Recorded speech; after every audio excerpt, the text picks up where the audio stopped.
ವ್ಯಾಪಾರಸ್ಥರಿಗೆ ಬೀದಿಗೆ ತಳ್ಳಿದ ಶಾಸಕ ಹಂಪನಗೌಡನಿಗೆ ಧಿಕ್ಕಾರ. ಬೀದಿ ಬದಿ ವ್ಯಾಪಾರಸ್ಥರನ್ನು ಬೀದಿಗೆ ತಳ್ಳಿದ MLC ಬಸವನಗೌಡನಿಗೆ ಧಿಕ್ಕಾರ. ಬೀದಿ ಬದಿ ವ್ಯಾಪಾರಸ್ಥರನ್ನು ಬೀದಿಗೆ ತಳ್ಳಿದ ತಾಲೂಕಾ ತಹಶೀಲ್ದಾರ್ ಅರುಣಕುಮಾರ್ ದೇಸಾಯಿಗೆ ಧಿಕ್ಕಾರ. ಬೀದಿ ಬದಿ ವ್ಯಾಪಾರಸ್ಥರನ್ನು ಬೀದಿಗೆ ತಳ್ಳಿದ ಪೌರಾಯುಕ್ತರಿಗೆ ಧಿಕ್ಕಾರ. ಶಾಸಕರೇ ನೀವು ಯಾರ ಪರ? ಶಾಸಕರೇ ನೀವು ಯಾರ ಪರ? ನ್ಯಾಯ ಕೊಡದ ಶಾಸಕರೇ ನೀವು ಯಾರ ಪರ? ಬೀದಿ ಬದಿ ವ್ಯಾಪಾರಸ್ಥರ ಹೋರಾಟಕ್ಕೆ ಜಯವಾಗಲಿ. ಎಲ್ಲಿ ತನಕ ಹೋರಾಟ? ಯಾತಕ್ಕಾಗಿ ಹೋರಾಟ? 4 ತಿಂಗಳಿಂದ ಸರ್ಕಾರ ಸುಳ್ಳು ಕೋರ್ಟ್ ಆದೇಶ ತಂದು ಇವರೇನು ಬೀದಿ ಬದಿ ವ್ಯಾಪಾರಿಗಳನ್ನು ಬೀದಿಗೆ ತಳ್ಳಿದ್ದರಿಂದ ಹಲವಾರು ಜನ ಆತ್ಮಹತ್ಯೆ ಮಾಡಿಕೊಂಡಿದ್ದಾರೆ.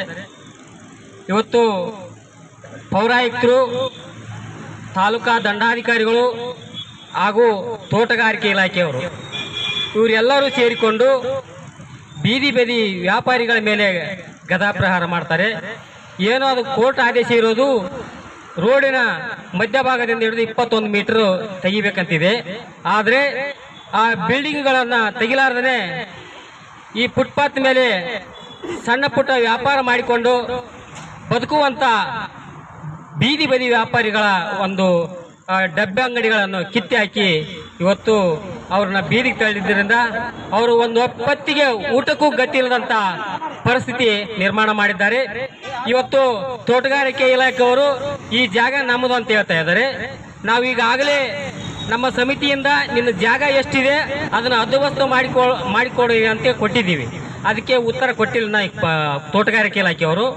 ಮತ್ತು ಈ ಕಡೆ ನಾವು ಫುಟ್ಪಾತ್ ಮೇಲೆ ನಾವು ಡಬ್ಬಾ ಅಂಗಡಿಗಳನ್ನ ಹಾಕ್ಬೇಕಂದ್ರೆ ರೋಡಿನವರು ರೋಡಿನ ಮೇಲೆ ಬರ್ತಾ ಇದೆ ಅಂತೇಳಿ ಅವ್ರು ಹೇಳ್ತಾರೆ, ZP ಮತ್ತು ಅವರು PWD ಅವರು. ಹೀಗಾಗಿ ಅತಂತ್ರ ಪರಿಸ್ಥಿತಿಯಲ್ಲಿ ಇರ್ತಕ್ಕಂಥ ಬೀದಿ ಬದಿ ವ್ಯಾಪಾರಿಗಳ ಮುಂದೆ ಬದುಕಲಾರದಂಥ ಪರಿಸ್ಥಿತಿ ನಿರ್ಮಾಣವಾಗಿದೆ. ಹೀಗಾಗಿ ಎಲ್ಲ ಇಲಾಖೆಯವರಿಗೂ ಮತ್ತು ಜನಪ್ರತಿನಿಧಿಗಳಿಗೂ ನಾವು ಮುಖಾಮುಖಿಯಾಗಿ ಗಟ್ಟಿಯಾಗಿ ಮಾತುಕತೆ ನಡೆಸಿ ಸಭೆ ನಡೆಸಿ ಎಲ್ಲ ಪ್ರಯೋಗಗಳನ್ನು ಮಾಡಿದ್ದೀವಿ. ಅವರೆಲ್ಲ ಸುಳ್ಳು ಆಶ್ವಾಸನೆ ಕೊಟ್ಟು ಬಚಾವಾಗಿದ್ದಾರೆ. ಈಗ ಅನಿವಾರ್ಯವಾಗಿ ನಾವು ಹೋರಾಟ ಮಾಡಬೇಕಾಯಿತು. ಇವತ್ತು ಸರ್ಕಾರಿ ಹಣ್ಣಿನ ತೋಟಗಾರಿಕೆ ಇಲಾಖೆ ಮುಂದೆ ನಾವು ಧರಣಿ ಸತ್ಯಾಗ್ರಹವನ್ನು ಹಮ್ಮಿಕೊಂಡಿದ್ದೀವಿ. ಇವರಿಗೆ ಬೀದಿ ಬದಿ ವ್ಯಾಪಾರಿಗಳಿಗೆ ಎಲ್ಲಾದರೂ ಒಂದು ವ್ಯವಸ್ಥೆ ಮಾಡಿದ್ರೆ ಮಾತ್ರ ಈ ಹೋರಾಟವನ್ನು ಇಣುಕ್ತಕ್ಕಂತೀವಿ.